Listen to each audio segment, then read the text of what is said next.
Assalamualaikum, salam Malaysia Madani, Kanta 744 mendahului berita. Dimulakan dengan rangkuman berita utama dalam segmen esensi.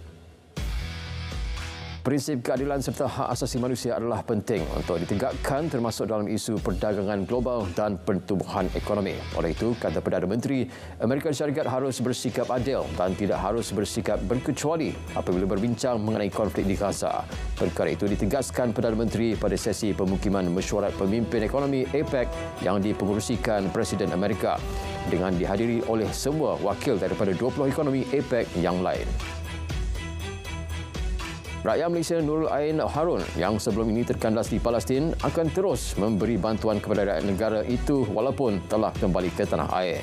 Beliau menjelaskan bantuan barangan sedia ada seperti makanan akan mula rosak susulan tempoh mendapat kelulusan kemasukan yang lama dan juga pendedahan terhadap cuaca. Akuinya, dengan pemberian bantuan dalam bentuk wang dapat memberi alternatif lain untuk membantu rakyat Palestin. Orang ramai dinasihat tidak panik dengan laporan kes tuberkulosis atau TB di Ceras Kuala Lumpur. Menteri Kesihatan Dr. Zaliha Mustafa menjelaskan bahagian kesihatan awam KKM sentiasa memantau perkembangan berkenaan. Masyarakat boleh mendapat maklumat jumlah kes tuberkulosis yang berlaku di kawasan masing-masing menerusi aplikasi MySejahtera. Pilihan raya kecil PRK Parlimen Kemaman menyaksikan pertembungan 1 lawan 1 antara calon Barisan Nasional BN dan PAS.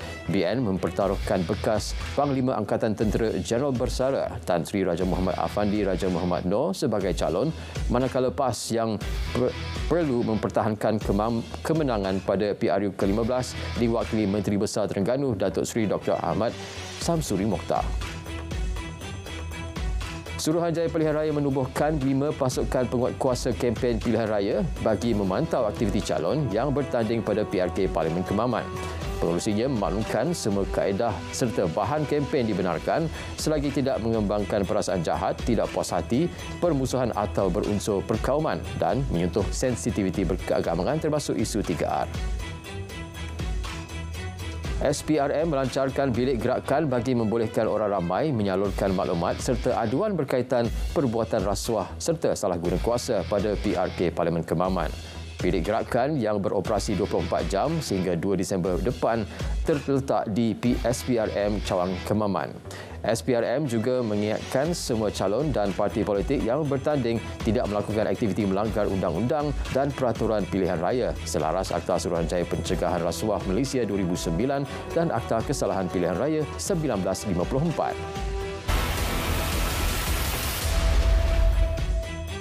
Kementerian Luar bakal mempercepat proses susulan untuk membawa keluar rakyat Malaysia yang menjadi mangsa sindiket penipuan pekerjaan di Myanmar.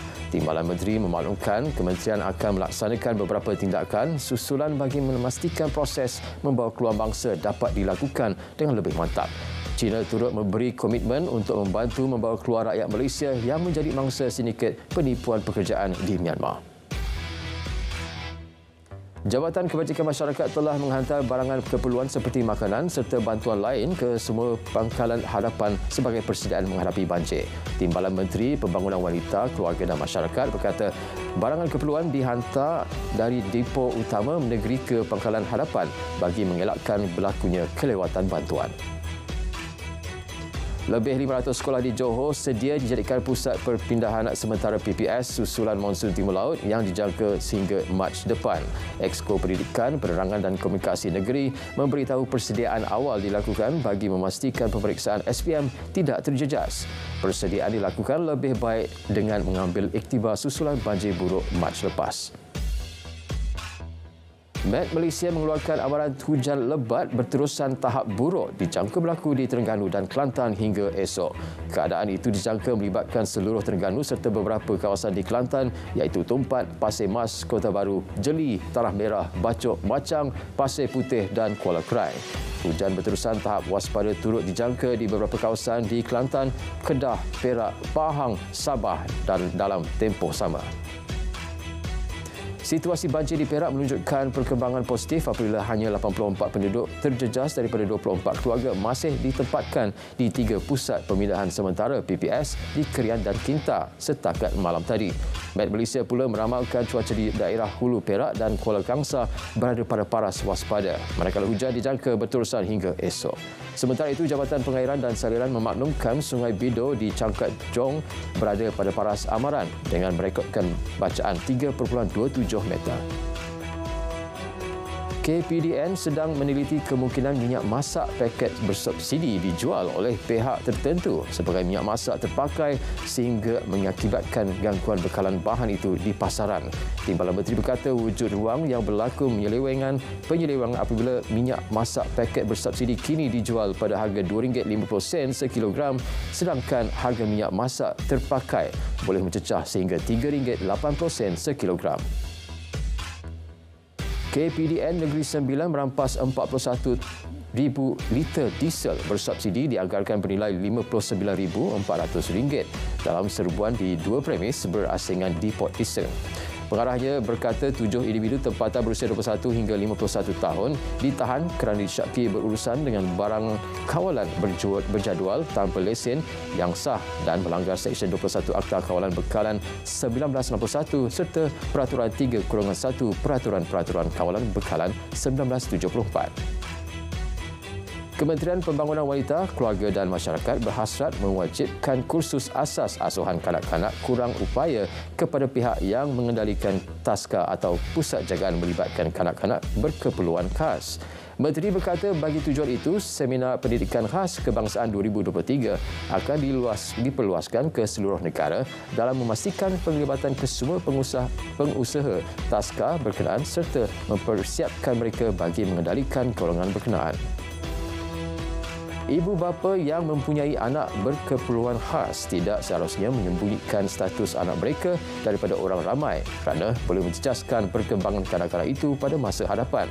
Pengerusi Yayasan Raise Yourself to Help Mankind, Rhythm, berkata ibu bapa sepatutnya membiarkan anak-anak mereka bergaul dengan masyarakat untuk meningkatkan kesedaran awam mengenai kanak-kanak berkeperluan khas.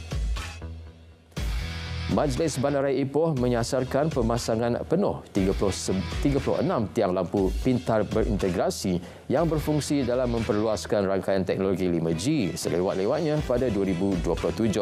Datuk Bandar berkata pembinaan tiang lampu berkenaan adalah di bawah inisiatif pembiayaan swasta.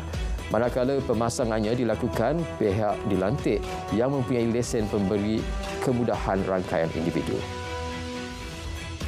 Gastronomi Tourism tarikan baharu pelancong ke Pahang. Expo Pelancongan Negeri yakin keunikan tersendiri produk-produk berasaskan makanan terus menarikkan hadiran pelancong sekaligus meningkatkan ekonomi penduduk setempat.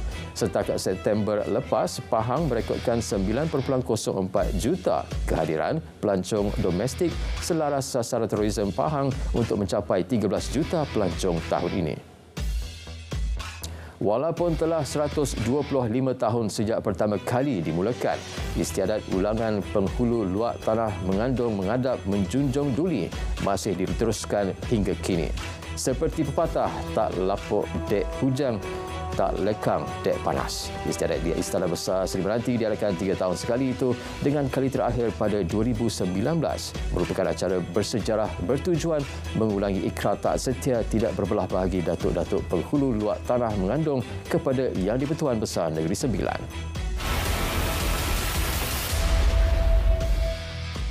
Malaysia telah meraih pelaburan sebanyak 63.02 bilion ringgit bagi cadangan pelaburan di Amerika Syarikat terutamanya daripada syarikat gargasi teknologi. Kata Perdana Menteri, daripada jumlah itu, pelaburan sebanyak 8.33 bilion ringgit adalah daripada misi perdagangan dan pelaburan ke Amerika Syarikat yang dianjurkan sebelum bermulanya mesyuarat kerjasama ekonomi Asia Pasifik APEC. Manakala pelaburan selebihnya adalah daripada mesyuarat satu dengan satu yang diadakan Perdana Menteri. Beberapa ahli peniaga dan pakar teknologi dalam kalangan komuniti Islam yang berpusat di San Francisco, Amerika Syarikat telah menyatakan minat untuk melabur di Malaysia. Perkara itu dimuat naik Perdana Menteri menerusi laman Facebook. Pertemuan turut membicarakan mengenai keperluan memberikan lebih perhatian berkaitan bidang kecerdasan buatan selain menyentuh soal pendidikan dan aero angkasa yang sama penting. Tren penumpang laluan rel Pantai Timur ECRL akan bergerak pada kelajuan maksimum 160 km sejam apabila memulakan operasi komersialnya pada Januari 2027 dari Kota Baru Kelantan ke Terminal Pengangkutan Bersepadu Gompak Selangor. Malaysia Rail Link Senin Berhad selaku pemilik projek ECRL dalam kenyataan memaklumkan infrastruktur rel termasuk kerja-kerja asas, landasan rel, sistem isyarat rel dan rolling stock dibangunkan khusus berdasarkan kepada reka bentuk kurang daripada 200 km sejam. Bulan menabung simpan Skim Simpanan Pendidikan Nasional 2023 anjuran PT-PTN yang berlangsung sepanjang Oktober lepas berjaya mencatat terimaan deposit simpanan SSPN berjumlah RM228.8 juta. Angka itu melepasi sasaran awal yang ditetapkan iaitu sebanyak RM220 juta. PT-PTN menyatakan pencapaian berkenaan jelas menunjukkan masyarakat mempunyai tahap literasi kewangan yang baik dan mempunyai kesedaran untuk membuat penabungan demi masa depan pendidikan tinggi anak-anak.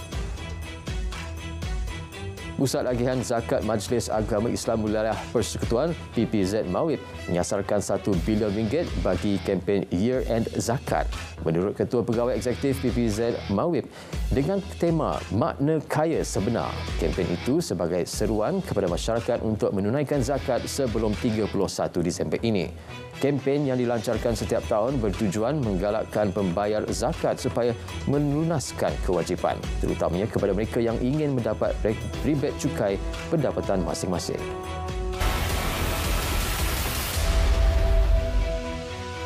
Ramai penduduk awam termasuk kanak-kanak dan wanita dikhawatiri terbunuh dalam serangan udara Israel ke atas sekolah Al-Fahura yang diuruskan UNRWA di kamp pelarian Jabaliyah Utara Semenanjung Gaza.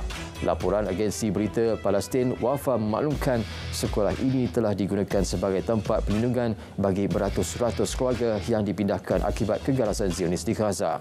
Serangan Zionis yang kejam itu mengakibatkan pembunuhan puluhan orang dengan majoriti daripadanya adalah kanak-kanak dan wanita. Sementara itu, pengarah Hospital Al-Wafa dan Rumah Penjagaan Warga Emas di Bandaraya Gaza terbunuh dalam serangan udara Zionis. Sumber tempatan berkata pesawat pejuang tentera pencerobohan Israel menyasarkan hospital itu menyebabkan pengarahnya Midhad Mausen terbunuh dan beberapa doktor cedera. Serangan Zionis ke atas Semenanjung Gaza memasuki hari ke-43 dengan angka terkini menunjukkan lebih 12,000 rakyat Palestin terbunuh termasuk lebih 8,300 wanita dan kanak-kanak. Selain itu, lebih 30,000 yang lain cedera. Pusat Statistik Palestin memaklumkan masih terdapat 807,000 rakyat Palestin yang tidak meninggalkan kediaman mereka di Gaza dan bandar-bandar di utara Gaza yang terdedah kepada serangan berterusan Zionis. Pesawat pertama membawa 15 rakyat Palestin termasuk kanak-kanak dan keluarga tiba di Emiriah Arab Bersatu UAE. Langkah itu sebagai sebahagian daripada inisiatif UAE dalam menyediakan rawatan perubatan untuk 1,000 kanak-kanak Palestin dari Semenanjung Gaza. Penolong Menteri bagi Hal Ehwal Luar untuk Kesihatan Maha Barakat berkata semua hospital UAE bersedia untuk menerima baki kanak-kanak dan keluarga mereka dalam menyediakan penjagaan komprehensif serta perkhidmatan khusus mengikut piawaian antarabangsa. Australia Barat mengumumkan rancangan untuk memperkenalkan semula mandat pemakaian pelitup muka di hospital-hospital di ibu negara, Perth, susulan peningkatan kes COVID-19. Pesakit dan kaki tangan hospital akan mula memakai pelitup muka mulai Isnin. Ketua Pegawai Kesihatan Negeri Andy Robertson berkata kes-kes baharu itu di Australia Barat mencatatkan peningkatan sejak awal September. Finland menutup 4 lintasan sempadannya dengan Rusia susulan peningkatan mendadak migran yang dibenarkan oleh pihak berkuasa Rusia tanpa dokumentasi lengkap. Agensi Perlindungan Sempadan Finland berkata penutupan itu yang diumumkan pada Khamis dilaksanakan di Valima, Nujama, Imatra, Nirala di Tenggara. Kini hanya lintasan kereta api di Vainkala di wilayah itu masih dibuka. Helsinki menuduh pihak berkuasa Rusia membantu pendatang menyeberang untuk memohon suaka di negara Kesatuan Eropah itu. Kanta 744 berakhir di sini. Dari sungai ke segara, Palestin pasti merdeka. Malaysia Madani, tekad perpaduan penuhi harapan.